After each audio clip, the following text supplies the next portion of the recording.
Hi, everybody. We're back this week with our second week with Sharon Campbell-Rayment doing our 21-day neuro mind shift for Christmas, which is specifically called Calming the Christmas Chaos. We're in week 2, as I said. We have 4 more weeks to go. Today we're going to be talking about the labyrinth. We're going to be talking about the 21-day neuro mind shift, special little techniques that Sharon has for the labyrinth, but also for breathing. And last week, you'll probably remember that we talked to Sharon about her amazing story about her accident, falling off her horse, having severe brain injury, and then waking up with the Scottish accent, which is, you were even in the newspaper for that, because it was just something everybody went, wow. That's right. But that is kind of a side symptom of Sharon's actual story. What she learned from her accident, from her brain injury, her recovery, is just, it's almost like it was meant to be so the rest of us can learn so much from Sharon. So Sharon, do you want to tell us a bit more about your recovery from the accident? And let's first talk about what your life was before the accident, because you've told me about, like, then you see the difference from before and after. Right. And so before the accident, I was pretty busy. I was working full-time in ministry. I was running camps for children. General population and special population children. I had my own 2 kids that I was taking care of and trying to be a wife and a mum. And I was also taking a master's in divinity. So I was full tilt, full speed all the time, never slowed down, never did the things that I now talk about so much about. And it really did cause a lot of chaos in our family. Mm-hmm. So after the accident, I changed completely. I mean, first we got this accent, but the real part that was challenging for me was to have that anxiety, the overwhelm, having things that would affect me, the lights, for example, the sounds, those kinds of things. Mm-hmm. And they made me so sensitive to things. Yeah, that's right. And I wanted to just stay in my room where, I had become kind of depressed and didn't want to leave that area. Okay, so you went from this overly active woman, very accomplished, have your accident, you go into depression, you're super sensitive. But there was a savior out there just waiting to pull you back and teach you something. And who was that savior? Well, the funny thing is that the horse that caused the accident, Malachi, is actually the one that healed me. Isn't that something? Yeah. Malachi, of course, means messenger of God, and he sure gave me a big message. I would only go down to the barn. Other than my bedroom where it was quiet, I could go to the barn because the horses weren't, they don't criticize, condemn, or compare you. They don't, they stand quietly for you. And the one day I had a particular hard day, went down to see Malachi, and he was standing at the gate as he had been doing so many times. And when I snuck under the gate and stood beside him, he put his head right here on my shoulder. And then he took it and he slowly and gently just took it over the top of my head, mm-hmm. and then sat it here. Now, if you don't know about horses, that's not what they do normally. And then he pressed his neck to my ear, and I could hear his heartbeat. Oh. And it was strong and it was true, and I knew in that moment that if I had not fallen, I would have missed the very rhythm of life. Yeah. The rhythm of life, isn't that something from the horse? Yeah. So tell me about your rhythm of life. How has that been manifested now? What changed at that moment? What the rhythm of life really means is being present to where you are, who you're with, and what you're doing. Before the accident, I would be here sitting with you, and I'd be working and thinking about my children, right? Yes. And then I'd be with my kids, and I'd be thinking, I got to tell Mary that, or I've got to do this or that. And so I was never fully present, right?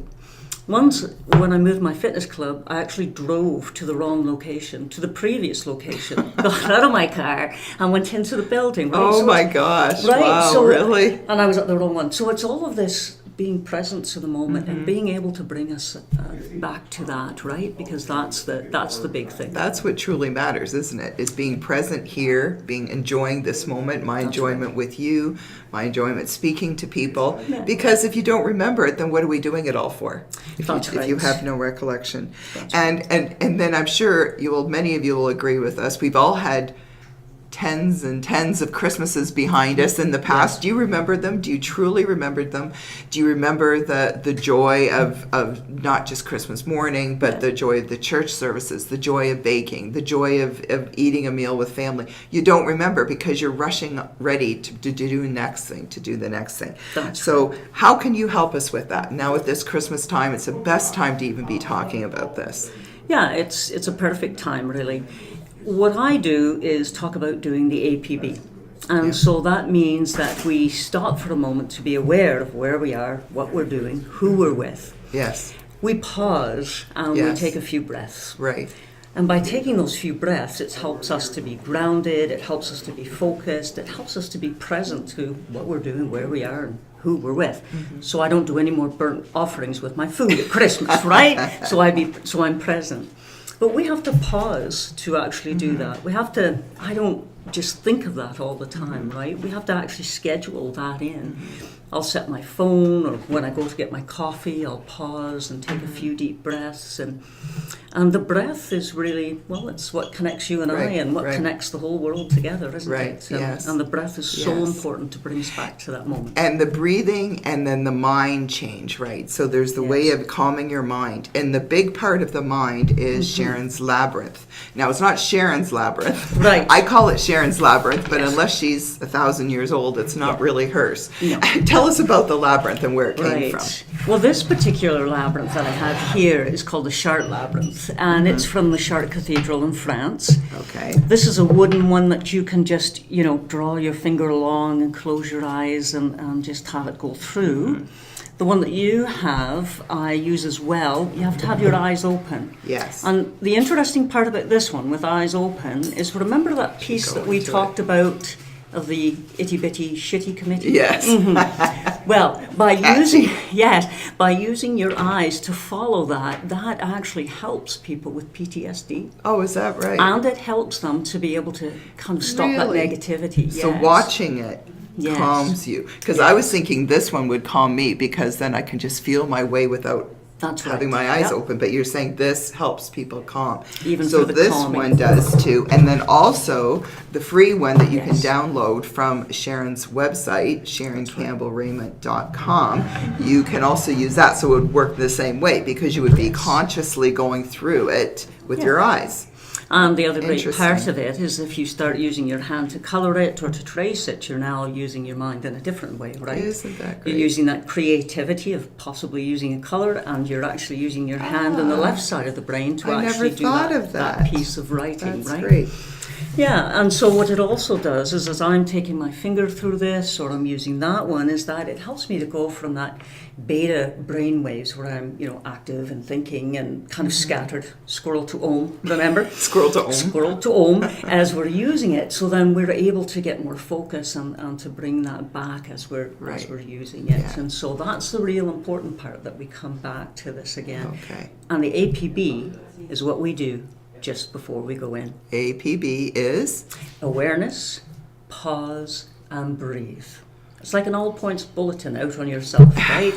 To get yourself to stop and just be present. Awareness, pause, and breathe. And just by using it, the last piece is that it does take you from those beta waves to theta waves, and an awakened mind state in which you're alert, but you're relaxed at the same time. Okay, excellent. Which would be great before you make a call. Yes, absolutely. Yes. Or you have a business meeting. So take us through a couple of steps. So there's 6 stages on this journey. Yes. Now on the website, when you download the PDF for free, you also get some information there about the labyrinth, so you're not being left alone. But today, Sharon's going to share with us a few of those 6 steps that take you through the labyrinth, so you really understand it. That's right. When I started working with the labyrinth, I picked up on some of the things that other people were doing, but really there were a few steps that I wanted to add, and one of them is that readiness. Getting ready to enter in, which is what I said about the APB, so that you're not just going in completely scattered and you're just all over. It's nice to be able to put your feet on the ground, take a few deep breaths and stay grounded and present. And those breaths are just really deep breaths that you can get in so that you can then relax the body, the mind, and to begin to able to go into it. As you're weaving your way in, I talk to people about releasing, to let go of that itty bitty shitty committee. And many times, and we'll get into this in future weeks, is that we use a mantra or a word that will bring us back to that. When you get to the center to me is really about just finding a moment of peace, finding that quiet and listening to that quiet voice from within. And you may even ask a question as you come into the center. When you come back out, you're rejoining the world. You're taking what you've learned, what you've had, and you're bringing it back out. After the ecstasy, there's the laundry. So a book that's out there. And when you come back out, you've got to come back to the world. Yeah. And so what I say at the end of it again, take a few breaths. Write a few things of what you've experienced in here, because some things may come to your mind, an image, a thought. There may be something that you've got from that peaceful moment. Writing that down. And then after that is remembering to do that APB, remembering to bring that feeling back to you throughout the day. Because as we build our awareness, our own awareness within, we also build up, Mary, a social awareness. And that social awareness is all about me having more tolerance and compassion for the people as I'm out doing all my Christmas shopping. All of those things that I'm doing, and I'm rushing and trying to hurry. Putting that APB out there really does help us to get that awareness. And in that awareness, we can treat other people with kindness and love as well. Isn't that wonderful? Yeah. Of all times Christmas is supposed to be about love, and yet it's so frustrating sometimes. You have to really stay in the moment and realize this is not a big deal because someone gets in front of you in line. It's really not a big deal. Or takes your parking space. Yes. Yeah, right. Yeah. So you need the walk back from the parking lot, the far corner right. Anyway. It's good for you. That's so right. Thank you so much for sharing that. That's really great. So that's just what she shared today. There are some tips on the website when you download the PDF, and which is free again, and it's just a remembrance of being quiet and present with ourselves, and be aware of what's going on around you, and enjoy it, yeah, and don't let fun, the right? little things bother you. Yes. So we're going forward with this. We're getting into our 21-day Neuro Mind Shift, which we talked about last week, and Sharon has given us a great Christmas gift. For normally it is much more. It's $99. This time it is $21 for her 21-day Neuro Mind Shift, and we ask that you get going on it right away. Then you can follow with us for the next 4 weeks and really be part of what we're doing with you, and help you, and Sharon help you. Yes, I'm just along for the ride. Yeah. But anyway, so really it's great what you've done, Sharon, offering this and sharing it with us and knowing your story. And God bless Malachi. We wouldn't be here without Malachi, would we? It's very true. What a wonderful thing, eh? Yeah. So anyway, we'll be back next week with Sharon Campbell-Rayment, and we'll be talking about the labyrinth again, and she's going to share 3 simple steps to really staying calm and focused over the holiday season. And it's a gift to yourself. Just take the time. Perfect. Okay, right. thanks, Sharon. Mary. Okay, see you next week. Blessings.